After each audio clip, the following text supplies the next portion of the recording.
কাশীধামে লক্ষ্মী নিবাসে থাকার সময় গোলাপ মায়ের মাধ্যমে শ্রীমা স্বামী ব্রহ্মানন্দজিকে জিজ্ঞাসা করেছিলেন, শক্তি পূজার কারণ কি? উত্তরে স্বামী ব্রহ্মানন্দজি বলেছিলেন, মায়ের হাতে যে ব্রহ্মজ্ঞানের চাবি, মা কৃপা করে চাবি দিয়ে দোর না খুললে যে আর উপায় নেই।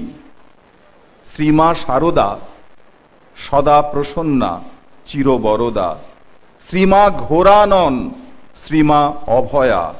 তিনি অভয় দিয়ে বলছেন, আমি রয়েছি, আমি মা থাকতে ভয় কি?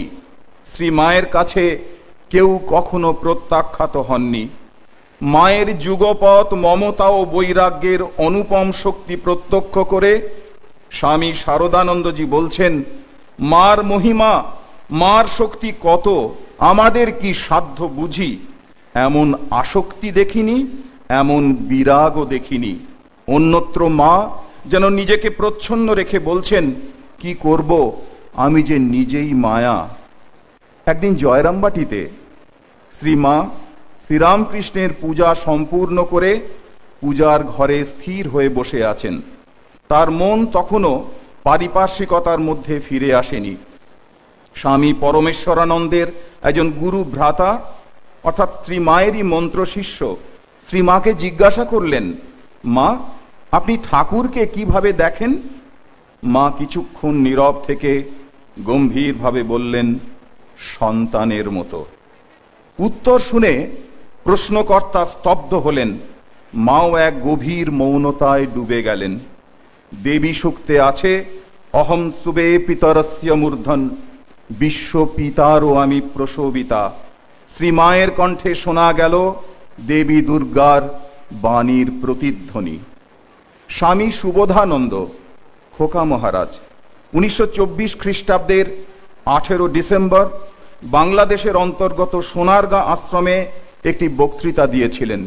সেই বক্তৃতায় স্বামী সুবোধানন্দজি বলছেন, জয়রামবাটির একটি ঘটনা উল্লেখ করে, রাত্রে আহারের পর ঠাকুর যে ঘরে ছিলেন সেই ঘরে প্রবেশ করে মা দেখলেন খাটে অর্থাৎ বিছানায় কেউ নেই, কেবল একটা জ্যোতি সেখানে জমাট হয়ে রয়েছে।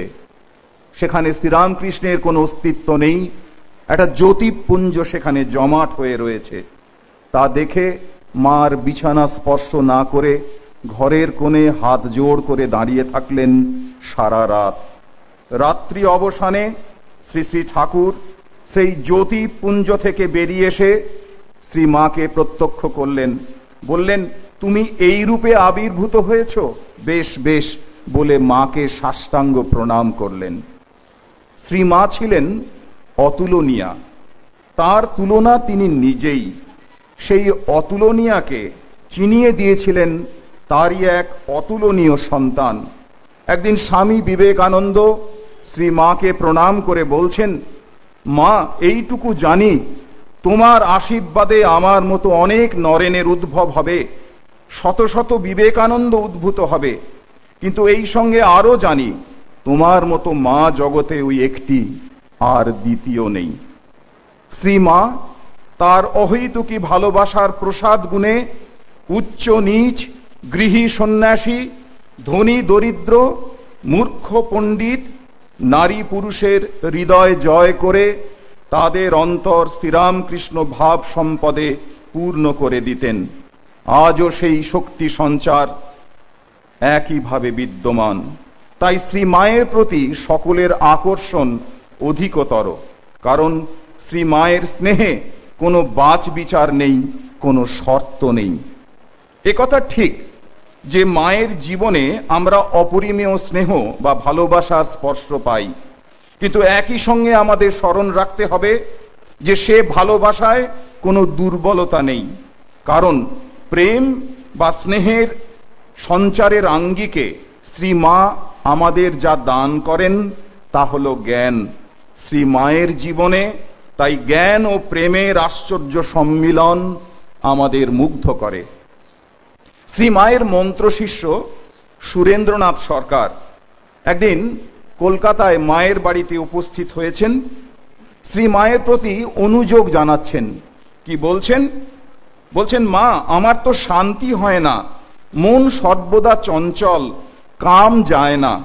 এ কথা শুনে মা অনেকক্ষণ সুরেন্দ্রনাথের দিকে এক দৃষ্টিতে চেয়ে রইলেন, কিছুই বললেন না। মায়ের মুখমণ্ডল দেখে বক্তার আত্মগ্লানি এলো। কেন মাকে এসব কথা বলতে গেলাম? সুরেন্দ্রনাথ তাড়াতাড়ি শ্রী মায়ের পদধূলি গ্রহণ করে সেখান থেকে গুরুপ্রসাদ চৌধুরী লেনে মাস্টার মশাইয়ের বাড়িতে উপস্থিত হলেন।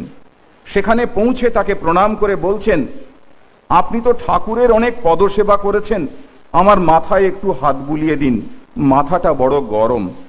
মাস্টারমশাই বলছেন, সে কি, আপনি মায়ের ছেলে, মা আপনাকে খুব স্নেহ করেন, আপনি আমার নিকট কিসের কাঙাল? মা কি আপনাকে কখনো চেয়ে দেখেন নাই? সুরেন্দ্রনাথ একটু থামলেন, তারপর বললেন, হ্যাঁ, অনেকক্ষণ ধরে চেয়ে দেখেছেন।